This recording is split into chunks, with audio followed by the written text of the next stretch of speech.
আমাকে কথা বলতেই হবে ইনশাআল্লাহ, কারণ আগামীতে আবার আপনাদের সাথে দেখা হবে কিনা আমি জানি না। কথা বলতেই হবে। বসেন, কেউ দাঁড়িয়ে থাকবেন না।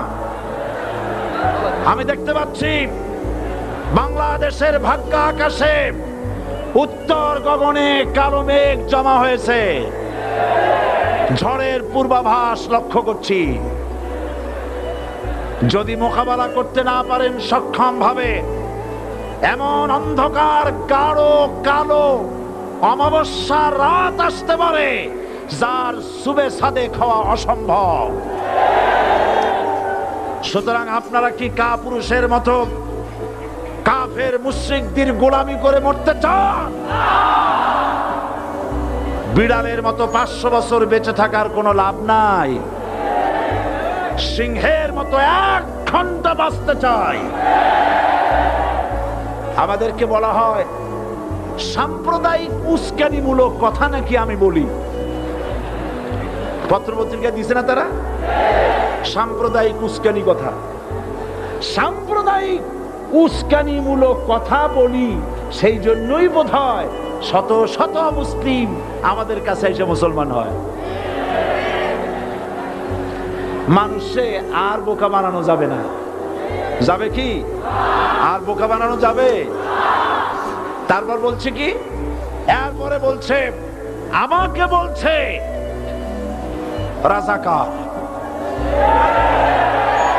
শুনে রাখো চট্টগ্রামের লক্ষ লক্ষ জনতা, পার্লামেন্টে যখন আমাকে এই কথা বলা হয়েছিল, আমার পার্লামেন্টের কলিগ জাফরুল্লাহ চৌধুরী সাহেব বসে আছেন এখানে,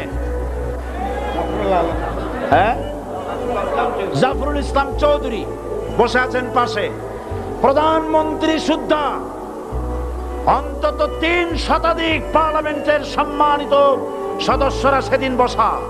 1997 সনের বাজেট বক্তৃতা যখন আমি করতেছিলাম, ডক্টর কুদরতে খোদা, নাম রাখছে কুদরতে খোদা, আসলে গজবে খোদা।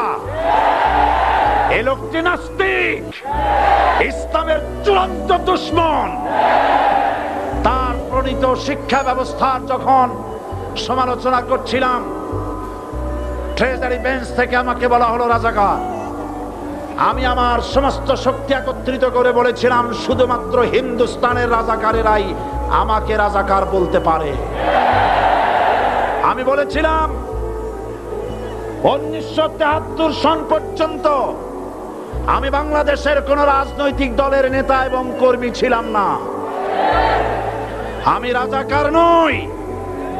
আমাকে রাজাকার বলে যদি তাকেও প্রমাণ করতে না পারে 10 কোটি টাকার মানহানি মামলা দায়ের করব। আমার এই বক্তব্য সারা দুনিয়া শুনেছে। পার্লামেন্টে আমার এই বক্তব্য রেকর্ড হয়ে আছে। সেদিন 3 শতাধিক পার্লামেন্ট মেম্বারের কেউ আমার চ্যালেঞ্জ গ্রহণ করেন নাই। যে কোনো ব্যক্তি পার্লামেন্টে গিয়ে আমার বক্তৃতা দেখে আসতে পারেন। এরপরে 1997 সনের 7 অক্টোবর দৈনিক জনকণ্ঠ পত্রিকা যখন আমার বিরুদ্ধে লিখলো, সেই পত্রিকায় সাইদির ওপেন চ্যালেঞ্জ 8ম পাতা, 1997 7 অক্টোবর, এত বড় 2 কলামে হেডিং। সেখানে আমি বলেছি, বাংলাদেশের সকল সাংবাদিক, গোয়েন্দা বিভাগ, বাংলাদেশের সকল বুদ্ধিজীবীকে আমি আমার পিরোজপুরে আমন্ত্রণ করছি। আমার উপস্থিতিতে যদি কেউ প্রমাণ করতে পারে বাংলাদেশের স্বাধীনতা যুদ্ধের বিরুদ্ধে আমার কোনো ভূমিকা ছিল, সজ্ঞানে স্বেচ্ছায় জাতীয় সংসদের সদস্য পদ থেকে পদত্যাগ করব। 3 বছর পার হয়ে গেছে, আজ পর্যন্ত কেউ এই চ্যালেঞ্জের মোকাবেলা করে নাই। সুতরাং আমাকে যারা রাজাকার বলবে তারা পিতৃ পরিচয়হীন অবৈধ সন্তান। 1971 সনের, শোনো মুসলমানেরা, 1971 সনের কোন কাদা সাইদির গায়ে লাগে নাই। আমাকে রাজাকার বলে জনগণ থেকে বিচ্ছিন্ন করবা, জনগণ থেকে আমারে বিচ্ছিন্ন করা যাবে না। কারণ এই জনগণ আমার জন্য আসে না, এই জনগণ আসে আল্লাহর কোরআনের জন্য।